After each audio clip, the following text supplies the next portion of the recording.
Hi friend, study flight 21 में आपका स्वागत है। मैं पुष्कर, आपका दोस्त। आज आप लोगों के लिए नई शिक्षा नीति 2020 से जुड़ी कुछ महत्वपूर्ण जानकारी लेकर आया हूं, जो कि आगामी प्रतियोगी परीक्षाओं के लिए बहुत ही महत्वपूर्ण है।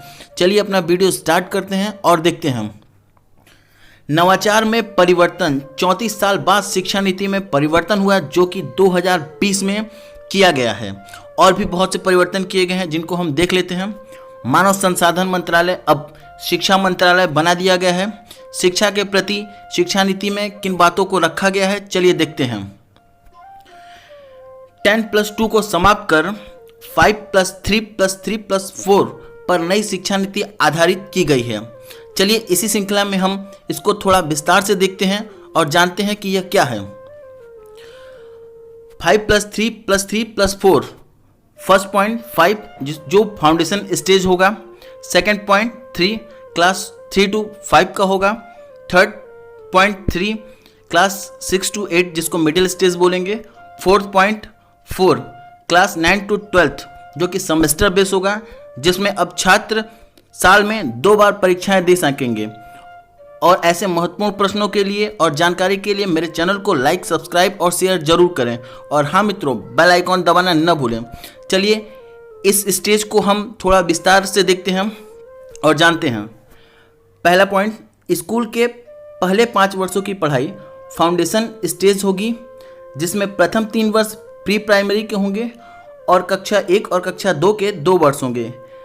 इस तरह कुल मिलाकर 5 वर्षों की शिक्षा नीति होगी, जिसमें खेल कूद व अन्य गतिविधियों से पढ़ाई कराई जाएगी।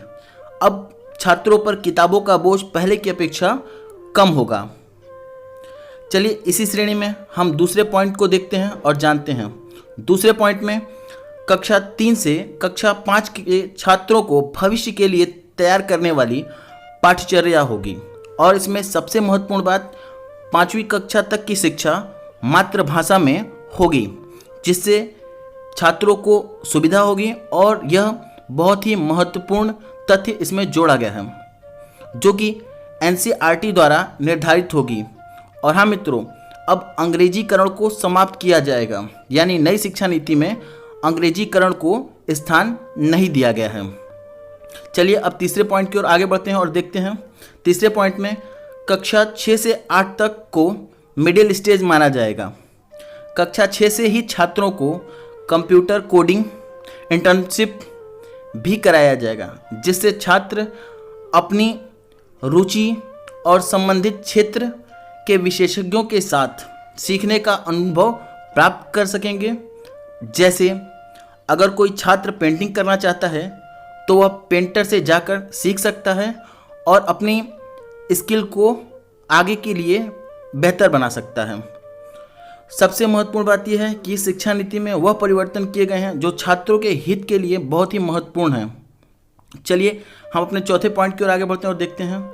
चौथे पॉइंट में कक्षा 9 से 12 तक की 4 वर्षों की शिक्षा होगी, जो कि सेमेस्टर यानी कि अर्धवार्षिक पर आधारित होगी, जिसमें छात्र अब साल में 2 बार पेपर दे सकेंगे।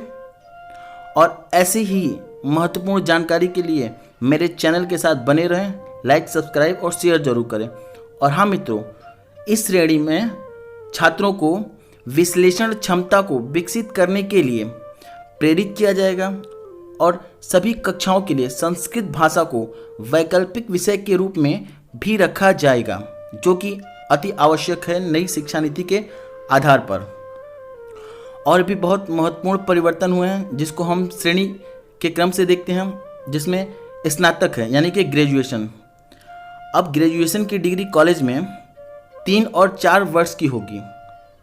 जी हाँ मित्रों, आप लोगों ने सही सुना। कॉलेज की डिग्री अब 3 और 4 साल की होगी, जिसको किस तरीके से बांटा गया हम देख लेते हैं। फर्स्ट ईयर कंप्लीट करने पर सर्टिफिकेट मिलेगा। सेकेंड ईयर कंप्लीट करने पर डिप्लोमा मिलेगा। थर्ड ईयर कंप्लीट करने पर डिग्री मिलेगी।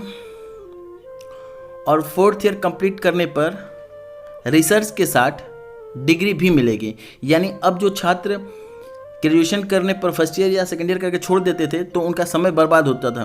तो अब नई शिक्षा नीति में ऐसा कुछ नहीं होगा। जो छात्र जितना पढ़ेगा, जितना करेगा, उसे उस हिसाब से, उसके समय अवधि के हिसाब से उसको डिग्री मिलेगी और अब कोई भी छात्र खाली नहीं बैठेगा। ऐसे महत्वपूर्ण जानकारी के लिए हमारे साथ बने रहें और आगे चलिए देखते हैं और भी बहुत से परिवर्तन हुए हम। अब ग्रेजुएशन में किसी भी स्ट्रीम का स्टूडेंट अब कोई भी सब्जेक्ट लेकर पढ़ाई कर सकता है, बशर्ते वह सब्जेक्ट कॉम्बिनेशन के आधार पर हो। चलिए उसके लिए भी हम कुछ चीज़ों को देखते हैं कि सब्जेक्ट कॉम्बिनेशन क्या होगा और किस तरीके का होगा। अब कोई भी छात्र किसी भी स्ट्रीम की पढ़ाई कर सकता है। जैसे आर्ट का छात्र अगर चाहे तो बायोलॉजी लेकर पढ़ सकता है, मैथ्स का स्टूडेंट चाहे तो हिस्ट्री लेकर पढ़ सकता है, ज्योग्राफी का स्टूडेंट चाहे तो कॉमर्स लेकर पढ़ सकता है, या कॉमर्स का स्टूडेंट ज्योग्राफी लेकर पढ़ सकता है। ये जो भी होगा सब्जेक्ट कॉम्बिनेशन के आधार पर ही तय किया जाएगा, जो कि मानक के आधार पर होंगे। और भी बहुत से परिवर्तन हैं जो कि नई शिक्षा नीति में छात्रों के लिए बहुमूल्य रूप से आधारित किया गया है। चलिए उसे भी देख लेते हैं। ग्रेजुएशन में क्रेडिट बेस्ड सिस्टम होगा, जो कि मल्टी एंट्री और मल्टी एग्जिट पर आधारित होगा, जो कि एक साथ कई कोर्सों को श्रेणी में रखा गया है, जिसमें छात्र जब चाहें तब अपने क्लास को कर सकते हैं, अर्थात डिग्री को कर सकते हैं, अपनी पढ़ाई को कर सकते हैं और जब चाहें छोड़ सकते हैं। इसमें उनको कोई बाउंडेशन नहीं होगा और उनके लिए एक स्कोरिंग पद्धति बनाई गई है, जो कि बहुत ही महत्वपूर्ण होगी, जिसका नाम एकेडमिक बैंक ऑफ क्रेडिट होगा, जो कि छात्रों के भविष्य के स्कोरिंग को संगठित करने का कार्य करेगी। इसमें छात्रों को अपनी अपनी क्रेडिट स्कोर के आधार पर उनका मार्क यानी कि नंबर को संगठित किया जाएगा और यह प्रक्रिया डिजिटल व ऑनलाइन होगी।